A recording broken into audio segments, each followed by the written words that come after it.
faking. You may have heard this term faking before and wondered what it meant. Well, faking means you're improvising an accompaniment based on the harmonic material, so the chord, usually the chord symbols.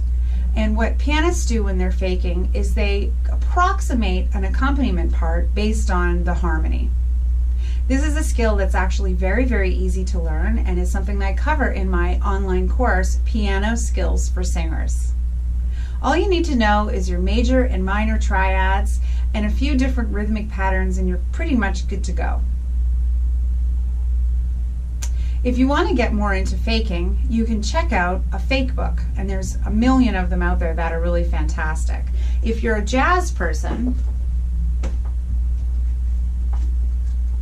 this is the book that I really like to use. It's called the Just Standards Real Book. It's a joke because it's a fake book. They call it the real book. And in here, you can see it has a whole bunch of just the melody with the chord symbols written on top. Okay? And so this is a really efficient way to go about it.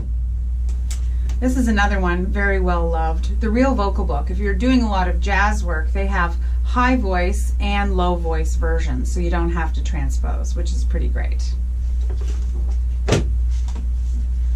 For pop and rock, I like this one, the Ultimate Pop Rock Fake Book. This one has a really, really wide selection of pop and rock songs for men and for women of all kinds of different styles from the 1950s until around the 2000s. So this is another one that I really like that's fantastic. Believe it or not, they actually have a Broadway fake book too. And this again has a huge selection. So it says over 720 songs from all kinds of different shows that are organized by show. So again, if you're wanting to get kind of more into the music theater stuff, there's a ton of stuff in here that you can work through. And it's a great thing to have on hand if you have a student coming in or a client who wants to check out a bunch of different songs before you kind of decide on one. This is one I use a lot around the holidays, the Real Christmas Book, which is by the same one as the jazz fake book. It's a Hal Leonard. And it has a whole bunch of different Christmas songs in here, so this is really handy if you have to go do a Christmas party. And then, believe it or not, they actually have a classical fake book. I know, it seems crazy.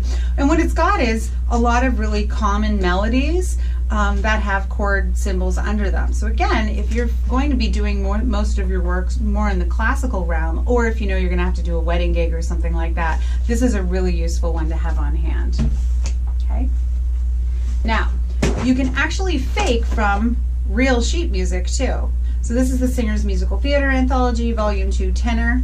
And in a lot of music theater songs, they actually have the chord symbols written on the top. So this is just a song from Evita. And you can see you've got the piano accompaniment part is fully realized, but on top they've got chord symbols in there. So this is again a really, really useful thing, and also I think why a lot of music theater pianists do some semblance of faking, because it's not always possible to grab all the notes on the fly. So this is what faking is. It is one of the most useful skills, if not the most useful skill, that any pianist can have in their back pocket. So whether you're new to piano or whether you're more of a classically trained pianist, this is a skill that you can use for a lot of different occasions.